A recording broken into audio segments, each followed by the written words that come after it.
Hello everyone, my name is Mike and welcome back to the YouTube channel. Today we're continuing having a look at more historical videos from the past and we're going to talk about them and see what we can learn about today. So today this is another request that somebody said, is to have a look at Salmonella's videos, and this was, I typed in Salmonella and this was the top one that popped up, and that is World War II's unluckiest ship, the William D. Porter. Now, I don't know about this. I'm curious to see it because I like oddities, as I've said in a previous video. I've read some books with like curiosity moments in history type of things, and the Battle of Castle Eater was one. I also know about the SS Cambria, which was another one, which is a little fun fact. It was during the First World War, the Germans disguised a merchant ship for themselves and armed it as a British ship, which was called the Cambria. Now, the Germans disguised their merchant ship to look like the SS Cambria, and then to use that to raid other British merchant shipping. But on its maiden voyage, when the German SS Cambria sailed out, the first Allied or British ship that it came across was the actual SS Cambria, who then promptly sunk it. So that's another curiosity. I'll see if there's a video somewhere like that on the YouTube out there, on YouTube somewhere out there, and yeah, because that's a little funny story as well. I have been told though that this video does contain some foul language, so if swearing does bother you, then probably best to skip this one. But if it's not, then come along with the ride, because I'm looking forward to this. Apparently it's supposed to be quite funny, but yeah, it does contain some swearing, which doesn't bother me, but I know some of you might be bothered by this, so let's see. Sponsored by Skillshare. So, let's see what you're about. Hey. Oh, hold on. I missed that then because the advert popped up.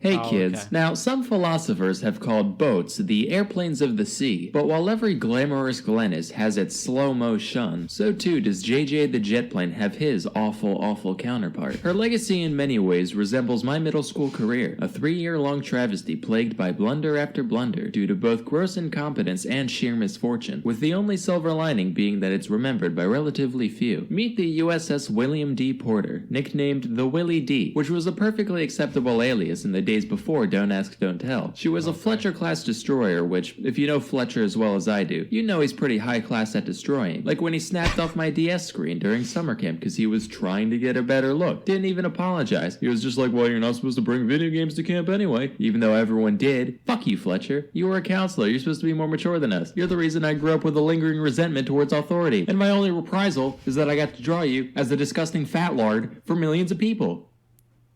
Actually, I think his name would have been Eric. Anyway, in July of 1943, the ship was commissioned by the Navy and led by Lieutenant Commander Wilfred A. Walter. As her first real job, the Willie D was assigned to a top-secret escort mission across the Atlantic. Walter was like, alright man, time to prove ourselves. I want to see you all on your A-game. And as its first act under military command, the ship didn't raise anchor properly and tore a massive chunk out of the ship next to it while pulling out. Okay, rough start, but definitely not a sign of things to come. The next day, she met up with 3 other ships, including 2 destroyers and a battleship known as the USS Iowa, and the fleet set off towards Africa. Given the clandestine nature of the operation, they were ordered to maintain total radio silence so as not to alert any subs that might be lurking below. Suddenly, boom, bang, borf, Hare Krishna, huge explosion off the starboard quarter. They're like, holy shit, evasive maneuvers.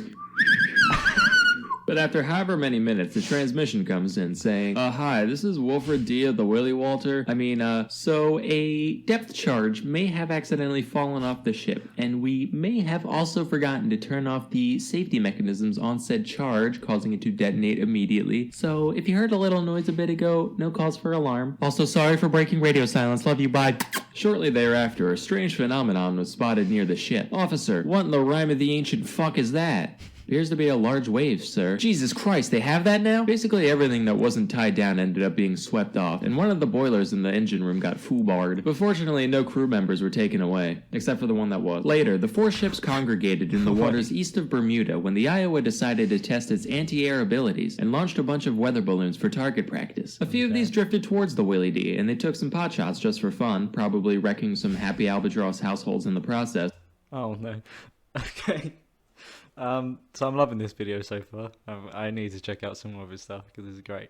But as well, for mention of albatross, for those of you who don't know, killing an albatross on a naval vessel is extremely unlucky. Not unlucky that, well, I mean, it's unlucky for the albatross who gets killed, but it's supposed to be bring huge misfortune to anyone who does that. And funnily enough, during the Falkland conflict as well, one of the Navy vessels actually killed an albatross themselves as well.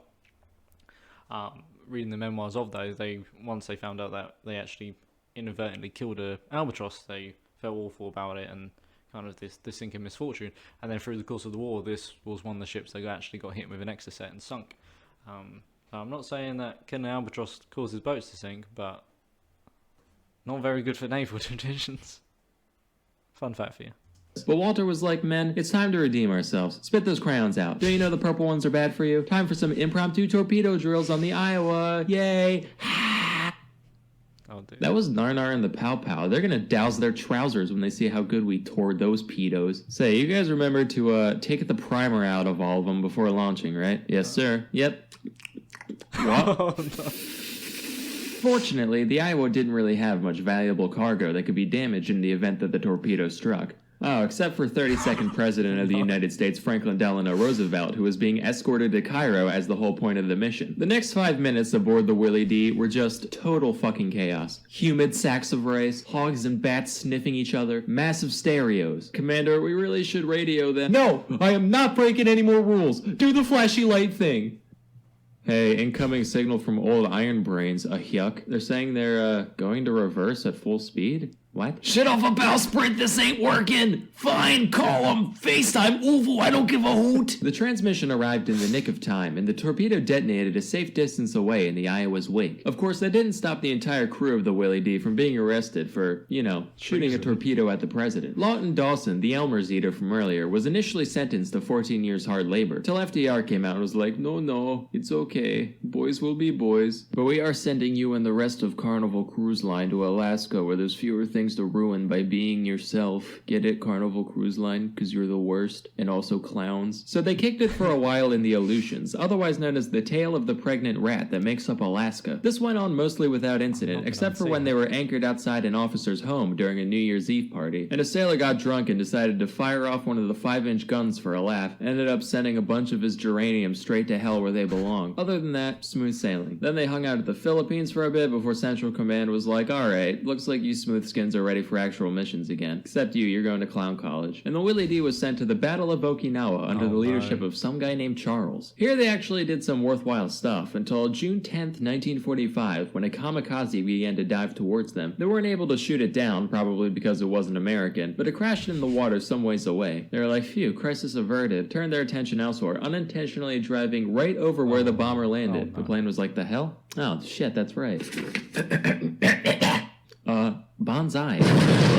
About 3 hours of desperate repairs went by before the order to abandon ship was given, and miraculously, every crew member made it out alive by the time the ship sank, just 12 minutes later. So it just goes to show, everything has its silver lining. Everyone on the dipship gets to live, every filthy Chuck E. Cheese ball pit has a delicious prize at the bottom, and the vast nexus of pointless diversions we call the internet actually has a couple productive things to do on it too. Sponsor time! Skillshare is an online learning community with over 25,000 classes in design, business, technology, and more. Premium membership gives you unlimited access to high-quality classes on must-know topics, so you can improve your skills, unlock new opportunities, and do the work you love. If you're like me, you've been mildly interested in, actual animation for years, but felt too intimidated by the community to really get your hands dirty. Skillshare has plenty of tools to smooth that learning curve down into a gentle exploratory slope. How about this one? Simple character animation. Create a walk cycle with Duig. Look at me! See you later, goof shits. I'm off to autonomize Kurdistan. Join the more than 7 million people already learning today with a special offer just for my viewers. While Skillshare is already less than $10 a month, the first 500 people who visit the link in the description can get a full year subscription for 40% off. So please, quit ruminating and start substantiating today. Anyway, that's all for today. Till next time, I'm Salmonella, and I'm a fella with rubella.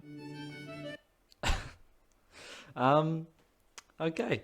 Apologies for not really filling in too much about that, to be honest. I didn't really know what I could add to that. I did love that video though. That was, that was really good. and I need to check out more of his. As I said, mentioning the albatross earlier, evidently shooting the albatross led to some bad situations.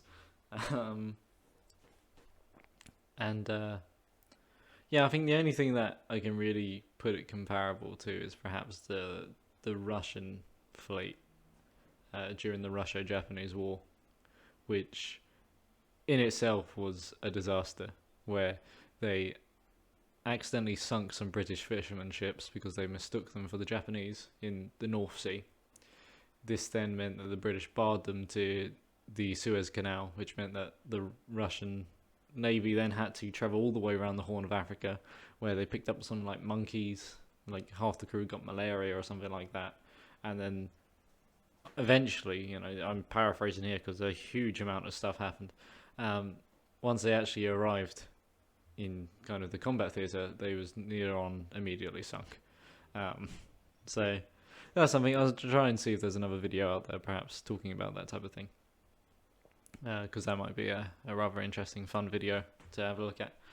But otherwise, yeah, thank you for whoever requested this video. I can't remember, but I remember somebody has, or at least this channel. I will certainly be going back and having a look at this. So as always, the link will be in the description. Please go and check them out. Give them a like, subscribe, or whatever. If you have any more recommendations or comments, then please cover that below. Otherwise, thank you ever so much for watching. I hope you have a wonderful day. Thank you very much. Bye bye.